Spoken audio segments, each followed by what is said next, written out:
नाही मी, पण प्रवासी निवडणुकीमध्ये प्रचारादरम्यान एवढा केला आणि एक पायाला भिंगरी लावून जसे कार्यकर्ते काम करतात, एक साधा कार्यकर्ता म्हणून काम करतो त्याप्रमाणे मी काम केलं. मी कालही कार्यकर्ता म्हणून काम करत होतो, आजही कार्यकर्ता म्हणून आणि उद्याही कार्यकर्ता म्हणून काम करतो. तर मी स्वतःला एक मुख्यमंत्री म्हणून कधीच समजलो नाही. मी एक कॉमन मॅन म्हणून काम केलं. मुख्यमंत्री सीएम म्हणजे कॉमन मॅन अशी माझी धारणा, आणि त्या कॉमन मॅनच्या धारणेमुळे मला कॉमन मॅनमध्ये जाताना कुठलाही प्रोटोकॉल, कुठलाही अडथळा येत नव्हता, कारण मी स्वतःला ते समजत होतो. आणि मी मनाशी एक निश्चय केला होता की या कॉमन मॅनसाठी, या सर्वसामान्य जनतेसाठी या महाराष्ट्रातल्या सरकारमधून आपण काही ना काही केलं पाहिजे. आणि म्हणून कारण मी देखील एक सर्वसामान्य कुटुंबातून आलोय, शेतकरी कुटुंबातून, सर्वसामान्य कुटुंबातून. या जे काही सर्वसामान्य कुटुंबाच्या वेदना, व्यथा मी पाहिलेल्या आहेत. मी भाषणात देखील अनेक वेळा म्हणालो, माझ्या आईचा विषय मी मांडला, पत्नीचा माझा विषय मांडला, की कशी ते सगळे काटकसर करायचे आणि कसं घर महिना चालवायचे, कसं त्यांचं नियोजन असायचं, याचं बिल त्याचं बिल सगळं कसं.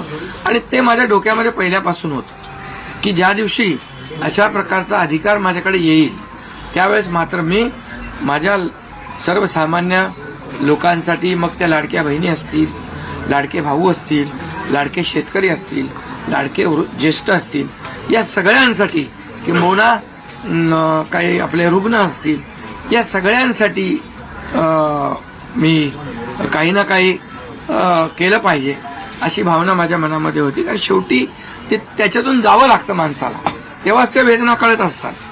आता श्रीमंत माणूस, पैशाच्या राशीत लोळणाऱ्या माणसाला कळेल कसं?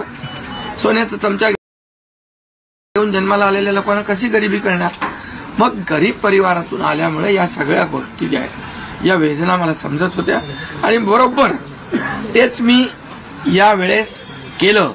आणि महायुती सरकारच्या माध्यमातून मग आम्ही लाडक्या बहिणींसाठी, लाडक्या शेतकऱ्यांसाठी, लाडक्या भावासाठी आणि इतर सर्व घटकांसाठी आम्ही सर्व इको सिस्टीम तयार झाली असं म्हटलं तर वावगं ठरणार नाही.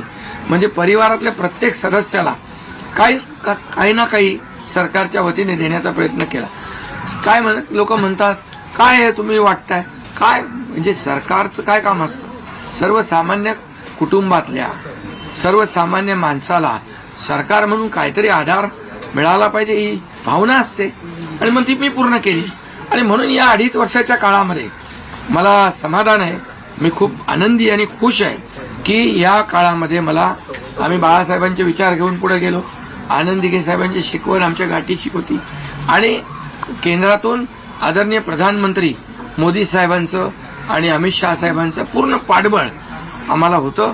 कारण मला आठवत आहे जेव्हा आम्ही सरकार बदललं, उठाव केला, त्यावेळेस आम्हाला म्हटलं होतं आम्ही चट्टान की तरह आपके पीछे खडे.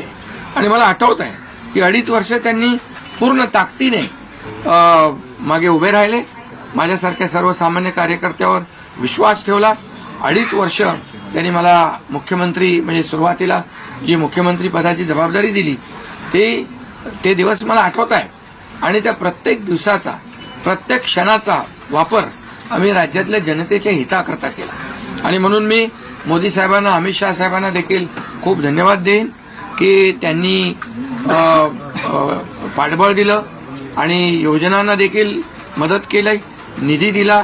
अनेक वेळा ते आले आणि या सर्व 2.5 वर्षाच्या काळामध्ये राज्याचा जो काही प्रगतीचा वेग आहे तो वाढण्याचं कारण एवढंच की राज्य आणि केंद्र सरकार एक विचाराची सरकार जेव्हा असतात, समविचारी सरकार असतात, त्यावेळेस मात्र राज्याचा वेग प्रगतीचा अतिशय गतिमान होतो. आणि म्हणून हे सगळं जे आपण 2.5 वर्षाच्या कारकिर्दीमध्ये मी खूप समाधानी आहे.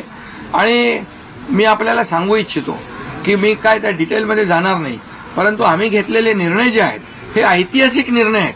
आतापर्यंतच्या इतिहासामध्ये कधीही कुठल्याही सरकारने एवढे निर्णय घेतले नव्हते.